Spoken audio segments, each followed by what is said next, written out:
Okay, let's see how this one's going to go.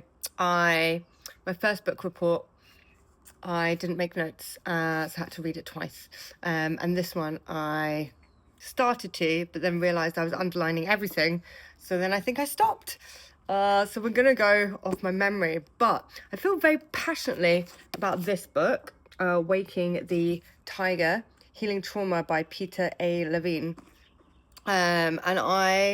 There's definitely some base fundamentals that I've taken away from this, and I have been on repeat saying this one bit over and over again to people because that is my most profound takeaway from this book. So we might start there, but I did have to go back because I couldn't remember all the three brains. So the most poignant thing of this book for me is my now realization that humans are just walking around with a shit ton of trauma trapped inside their body. Like, it's like I see everyone as like trauma now. And it makes me think, no wonder the world is how it is. And I'm skipping all over the place, but I have thought for a while, also before I even really started doing this work, it's a feeling that I had. And now as I'm delving into this stuff, I feel now it's like, you're having those thoughts for a reason. And in one of the bits in the book, Peter states that, I'm not going to be able to find it obviously, but he basically states that he feels the same way. He feels that like the state of our world is because people have all this trauma, and if we heal the trauma, then we heal our world, basically. Like at the very end. So we're starting at the end and then we're working our way back. In the process of healing trauma, we integrate our triune brains. The transformation that occurs when we do this fulfills our evolutionary destiny. We become complete humans, capable of totality of our natural abilities. We are fierce warriors, gentle nurturers, and everything in between. I can't find the bit where he says, but I highlighted it somewhere, but I feel the same. If we are able to heal ourselves, we can heal the world. If we heal our own personal traumas, our generational traumas, then I think that has an impact on the rest of the world. You know, we start ourselves and it ripples out. Anyway, I went off on one. But so it starts with this, right? We're mammals, humans. I love the fact that he talks about animals and compares us, because that is what I've been saying too. I feel like looking at the book is actually taking me away from this, so I should maybe re-record this also. So this is the part I need. Our brain, often called the triune brain, consists of three integral systems. The three parts are commonly known as the reptilian brain, instinctual, the mammalian or limbic brain, which is emotional, and the human brain or neocortex, which is rational. So what separates us from other mammals is that we have the neocortex, the rational. And so although this is incredible and it makes us into humans, it can also be by default the bad bit about us. It can get in the way both by being good and bad. So if we look at, for example, a cheetah, and they are in the wild and they experience a threat, what happens is they go into fight or flight. As humans, the same thing happens to us. We have threat, we go into fight, flight, freeze, or fawn also, right? So the two are similar. And what happens then is, and that's our reptilian brain, right? And then what happens then is for the mammal, we're both mammals, for let's say the cheetah, if say the lion doesn't drag them away and actually, you know, the lion ran off to someone else and they're still there, then their body comes out of that state. Let's say it was in freeze, comes out of the state of freeze, and I like to look at it as a circle, comes out of a state of freeze, and then that energy that is piled up inside of it, so, you know, say you were in a car and a kid crossed the road and you suddenly put the foot on the brake, that adrenaline, that like heart beating fast, like that energy, that rush, right? You feel that. We're talking about that is the energy we're talking about. So the energy that happens from you going into freeze, fight, fawn, whatever, it needs to be released somehow. And so the cheetah, when it comes out of that state of freeze, for example, then it will like shake. It will shake. Or some other animals, it says that they do play. I relate that to like, it's movement, like move the body. So it's releasing that energy, right? So that then they've completed the circle. They're like, oh, and get rid of that energy. And so for animals like the cheetahs, once they've completed that cycle, there is no evidence in their physical body that they have experienced trauma, right? Get on with your day. Doesn't hold you back.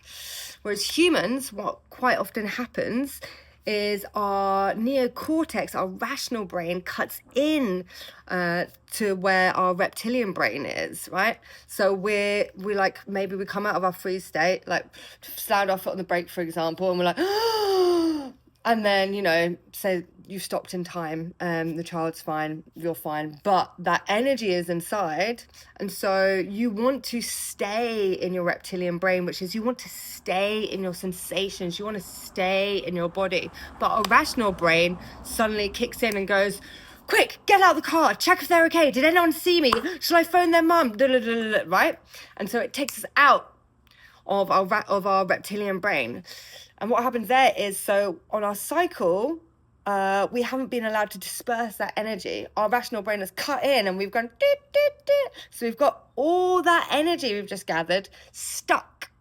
And what happens is that stuck energy gets trapped inside our body somewhere because we haven't given it the time, the space to dispel. And quite often that trapped energy takes a form of an ache, a pain, disease, depression, right? And also in this book, what's fascinating is it talks about this word trauma. I don't know why I did that. I think it's because even I have that. This word trauma, we're like, oh, I haven't experienced any trauma because I haven't been raped, murdered, or killed. Like, we have extreme things that we think of, which I was going to say devalues, but I don't mean that. It's just when we use that word trauma, we think it has to be something big. And that's not to say that those things aren't trauma. They are trauma. But also through his studies, he's realized that the scientific impact of our body doesn't realize the difference in trauma. Like, you could have a trauma, for example, you fell over when you were a kid and there was no primary caregiver to pick you up, and that could have a traumatic impact on your body, right? So we're talking about the effects it has on your body.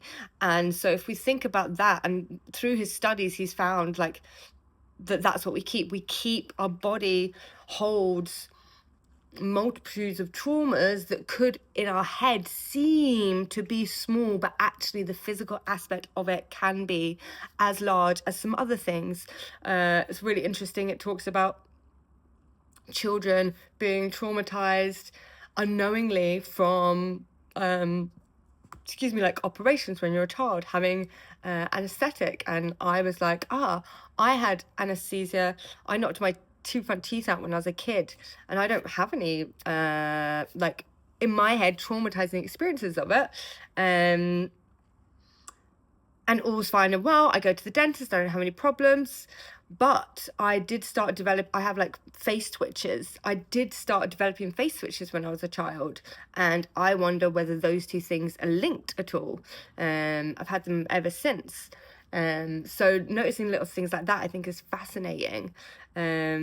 It's also got a really beautiful bit at the end where it talks about how you can manage a child after it has experienced a trauma, and you know, the idea of staying still, of like being there if they need in terms of like touch but not crowding them, ways of guiding them into their body to feel, reading cues to know when they've come out of come out of certain moments or not, which I'd like to reread, and I think that's really interesting.